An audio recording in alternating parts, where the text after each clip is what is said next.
You can never find truth. All you can do is find false, drop it and get rid of it. And eventually when you can't get rid of any more false, what you're left with is the truth. How much false can you find? And there's lots in history.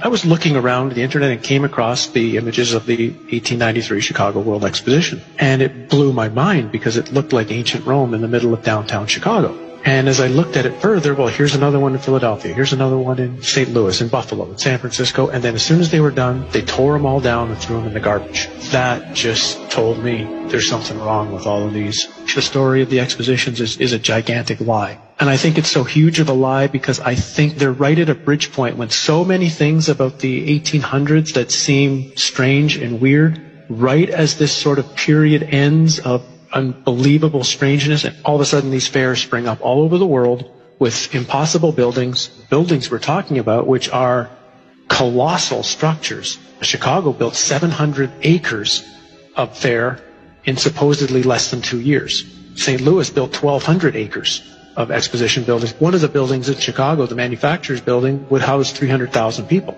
There's a giant statue in the middle of the lagoon. It was called the Golden Lady, and it was known as the Statue of the Republic. It was 65 feet tall. They say it was covered in gold leaves that had copper underneath, but others speculate it was actually made out of solid gold. So you're talking 65-foot high, potentially solid gold statue. We're talking giant structures and looking like ancient Rome with towers and domes and columns and the most fine, ornate pieces to them in these record, unbelievable times. Then as soon as they're done, chuck them in the garbage. Like Jackson Park is a swamp. So supposedly they had to drive down tens of thousands of wooden stakes in order to support the weight of everything. They dug out massive lagoons, lakes. They had a canal system that ran through the entire exposition. They also had an above-ground electric train. An electric train, well, where's the electricity coming from? That's running around the park. They had a moving walkway down by the shore. Not enough people are asking, where does this technology come from? Just to frame it, if I'm not mistaken, the Chicago Fair was the first time people had seen electric light. Tesla's the one who got the electricity contract for the Chicago Exposition, and it was certainly more than all of the lights anyway that were in New York City at the time were at the Chicago Exposition. Now, it must have been mind-blowing for most of those people who had only seen gaslight or candlelight at night to see that city lit up in such a way. Again, count the way since 1901. We are told, whether it's true or not, the idea of being able to electrically do anything hasn't been around that long. And this fair is bizarre. This is supposed to be Tesla's fair, where he managed to somehow move electricity from Niagara Falls to Buffalo for the fair. No one's really explained how he actually did that. And at the middle of the fair is a 395-foot-high electrical tower, on top of which, of course, is a female golden statue called the Goddess of Light.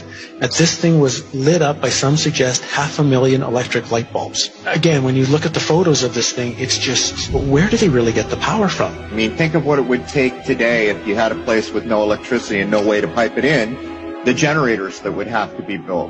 For example, there's a building that went up for the Barcelona Exposition in 1888. It was claimed to be the fastest built building in the world, 5,000 square meters, capacity for 2,000 guests, 600 rooms, 30 apartments, and it was supposed to be built in 53 days. This is supposed to be a time of horse and buggy.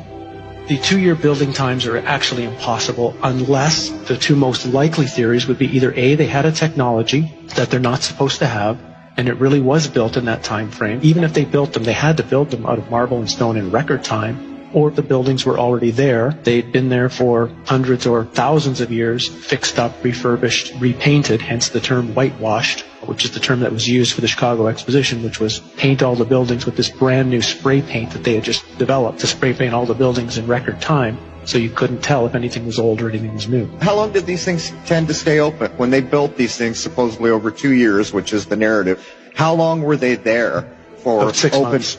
6 months for the public to come. And then what was amazing, for example, in St. Louis, 2 days after the fair ended, they brought in a demolition team from Chicago with explosives and blew the thing up. They actually used dynamite to blow it up, and they say threw it in landfills. Things like the World Fairs shows there was a time in our past, and even not that far in our past, where humans seem to be at a completely higher level. Human living and human knowledge were constructed into the buildings using cymatics, using sacred geometry. These fairs, they're so important to study because the history that we know right now as history was invented at the time these fairs were going on. One of their underlying nefarious purposes was to teach a historical narrative to the population that they were supposed to believe and agree with.